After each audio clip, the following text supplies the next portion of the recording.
مولاي صل وسلم دائما أبدا على حبيبك خير الخلق كلهم. الحمد لله رب العالمين وبه نستعين على أمور الدنيا والدين.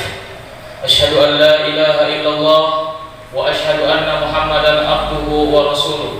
اللهم صل على سيدنا محمد وعلى آله وصحبه أجمعين.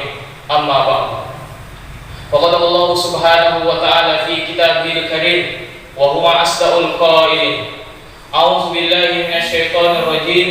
بسم الله الرحمن الرحيم. يا أيها الذين آمنوا اتقوا الله حق تقاته ولا تموتن إلا وأنتم مسلمون. Wahai orang-orang yang beriman, bertakwalah engkau kepada Allah dengan sebenar-benarnya takwa, dan janganlah kalian mati kecuali dalam keadaan beragama Islam. Wa qala idan bismillahirrahmanirrahim. Ya ayyuhallazina amanu dukhulu fis silmi kaffatan wa la tattabi'u khutuwatis syaitan innahu lakum aduwwun mubin. Wahai orang-orang yang beriman, masuklah engkau ke dalam Islam secara sempurna, dan janganlah engkau ikuti langkah-langkah syaitan, karena sesungguhnya syaitan itu musuh yang nyata bagi kalian. Wa qala idan bismillahirrahmanirrahim. Innallaha wa malaikatahu yusholluna 'alan nabi. Ya ayyuhallazina amanu shallu 'alaihi wa sallimu taslima. Sesungguhnya Allah dan para malaikatnya bersalawat kepada Rasulullah Muhammad sallallahu alaihi wasallam. Maka wahai orang-orang yang beriman, bersalawatlah kalian kepada Rasulullah dengan sebaik-baik salawat. Shadaqallahul azim. Maha benar Allah dengan segala firman-Nya. Ma'asyiral muslimin, sidang jamaah salat Jumat yang insyaallah dimuliakan dan dirahmati oleh Allah Subhanahu wa taala. Di awal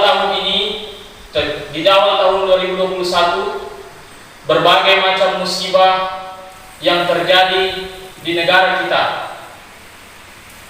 dan itu bencana tidak tanggung-tanggung. Yang awal tahun Sriwijaya Air, disusul kemudian dengan banjir, disusul lagi dengan gempa. Semua orang berbicara, para ahli geologi berbicara, ahli agama berbicara, kita orang awam tidak mendengar dan berkata, bagaimana bisa? Bisanya itu begitu. Kok ini bisa terjadi? Tidak masuk akal di dalam analisis kita. Berbagai macam analisis kita mengatakan ini tidak masuk akal. Ya. Jangankan yang punya sebab, jangankan yang masuk akal, yang tidak masuk akal saja kalau Allah mau pasti terjadi. Mana contohnya? Nah, Siti Maryam, wanita suci, tidak pernah disentuh laki-laki, hamil melahirkan Isa alaihissalam. Tidak masuk akal. Dalam ilmu biologi itu tidak masuk akal. Tapi kalau Allah yang mau, pasti akan terjadi. Nah, musibah ini dalam Al-Quran, musibah ini terjadi karena diundang sendiri oleh manusia. Nah, apa penyebab datangnya musibah?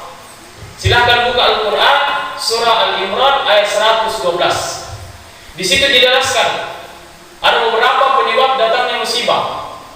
Satu kata Allah dalam Al-Quran, yakfuruna bi ayatillah. Mereka kufur terhadap ayat-ayat Allah. Mereka dustakan ayat-ayat Allah. Nah, dalam agama kita Islam ada dua ayat Allah, ayat tertulis dan ayat yang tercipta. Ayat tertulis Al-Quranul Karim, ayat tercipta lingkungan alam. Nah, bagaimana perlakuan kita khususnya bangsa Indonesia terhadap ayat-ayat Allah? Dalam undang-undang dasar negara kita, konstitusi kita mengakui dengan rahmat Allah, atas berkat rahmat Allah kita merdeka. Lalu bagaimana kelakuan bangsa Indonesia terhadap ayat-ayat Allah? Azan dianggap mengganggu, pengajian dianggap mengganggu. Bagaimana Allah tidak marah? Katanya kita ini di Indonesia ketuhanan yang Maha Esa. Kok bisa-bisanya azan mengganggumu? Kok bisa-bisanya pengajian membuat kau risih?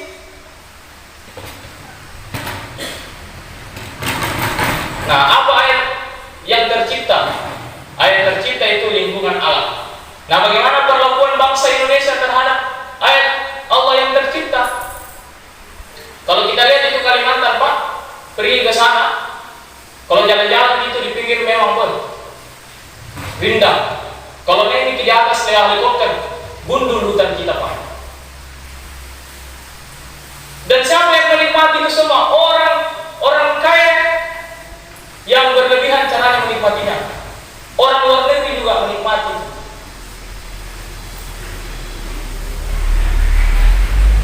Kita ini sumber daya alam kita banyak, tapi dicuri orang itu sumber daya alam kita. Bagaimana Allah tidak marah? Banjir.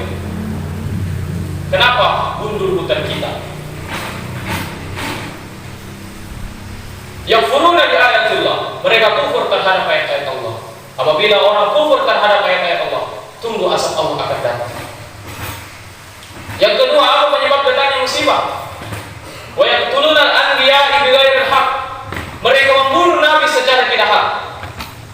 Nabi dan temanku, bagaimana caranya membunuh nabi secara tidak nabi? Secara fisik kita tidak membunuh nabi. Tapi bagaimana cara kita membunuh nabi? Sunnah-sunnahnya kita injak-injak. Mana contohnya? Pengantin gedungnya Islamic Center turut mengundang para alim ulama. Lalu bagaimana acaranya? Standing party. Nabi sudah jelaskan, maka kalau kau mau makan dan minum duduk, karena makan dan minum berdiri adalah cara seperti setan. Apalagi yang tulun al-anbiya berhak, apalagi kita menginjak-injak sunnah Nabi. Nah, ini banyak. Merubah nasab.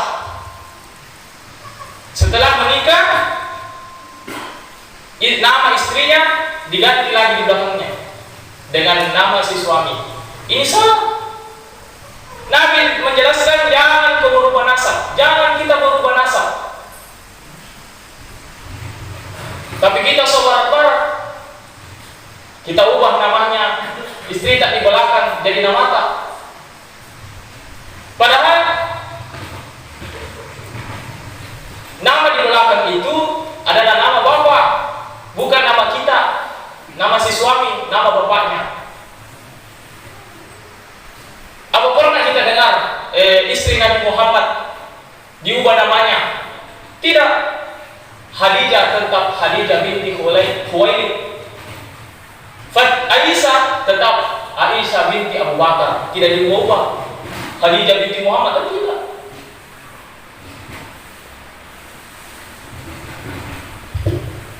Nah, apalagi sunnah-sunnah yang kita injak. Nah, ini banyak juga ini undangan pernikahan. Ada itu biasa beredar syariat yang belum ijab kabul sudah baku bulu. Dibodoh-bodohi sama fotografer. Coba. Ini menginjak-injak sunnah Nabi. Apalagi penyebab datangnya musibah. Zalika bima asaw. Mereka zalim secara terang-terangan. Zalim secara terang-terangan. Berbuat zina secara terang-terangan. Sekarang maksiat dan zina sudah tidak dianggap sebuah malu.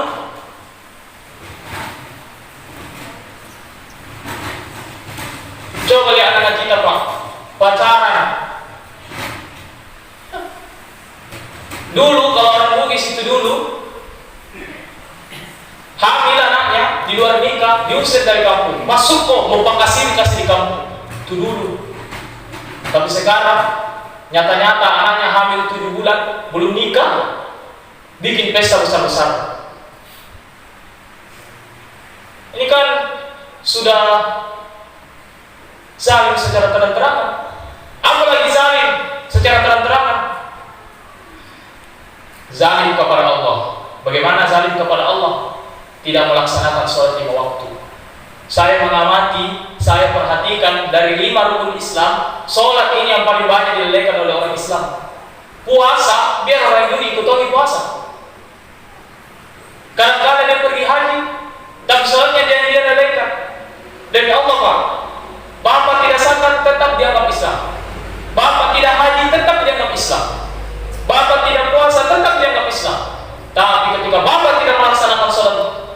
5 waktu demi Allah, Pak. Bisa jadi kita kafir di hadapan Allah. Karena Nabi menjelaskan batas antara kekafiran dan keislaman itu dilihat daripada sholat itu. Maka jika kita tidak sholat, bisa jadi kita kafir di hadapan Allah, Pak. Jangankan sholat 5 waktu, sholat Jumat saja kita terlambat. Itu pun paling terlambat datang, paling cepat pulang.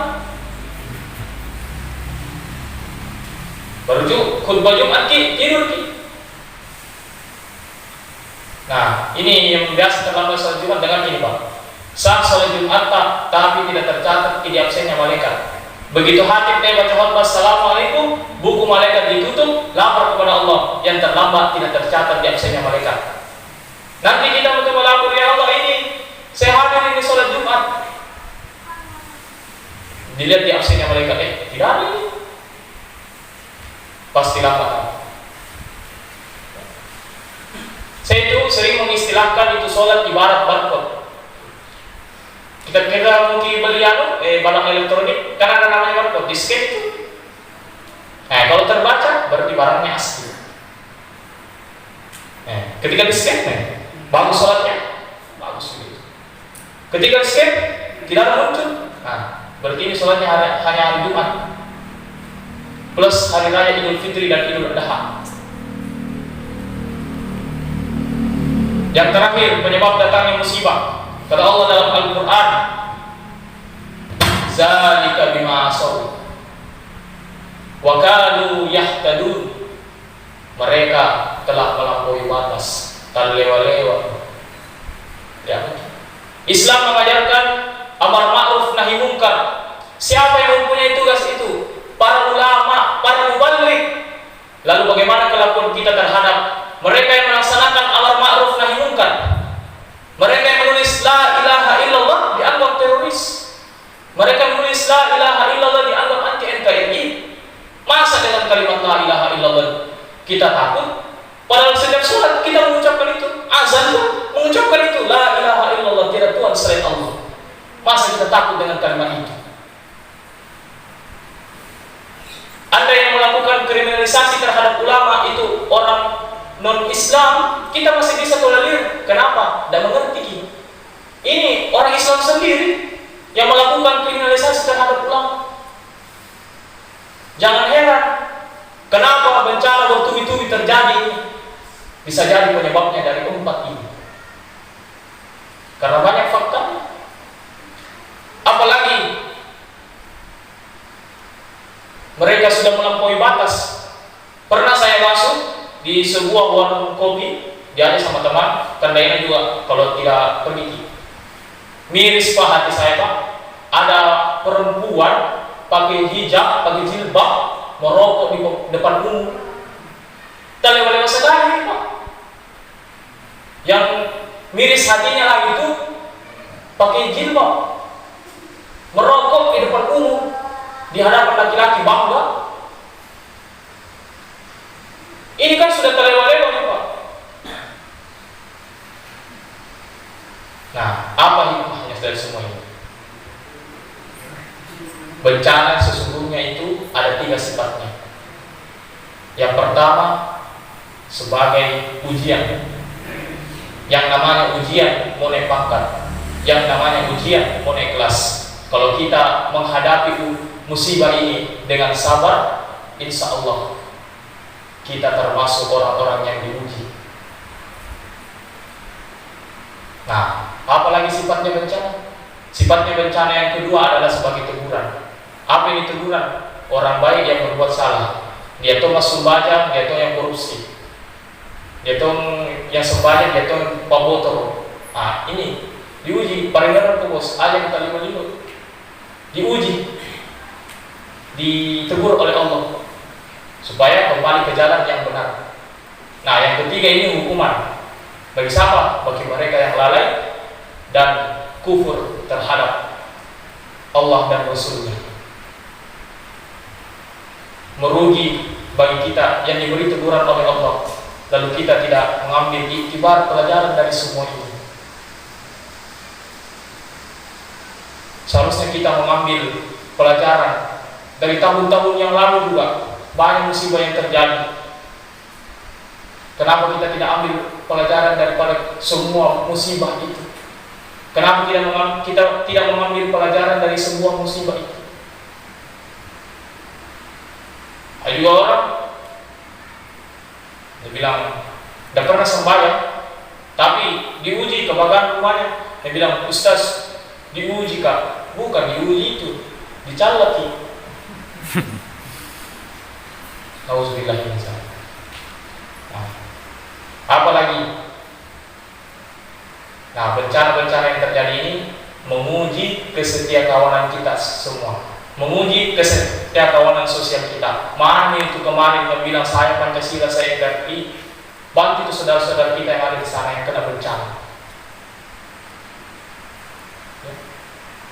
Sidang Jumat yang saya muliakan, musibah yang terjadi inilah tadi 4 penyebabnya.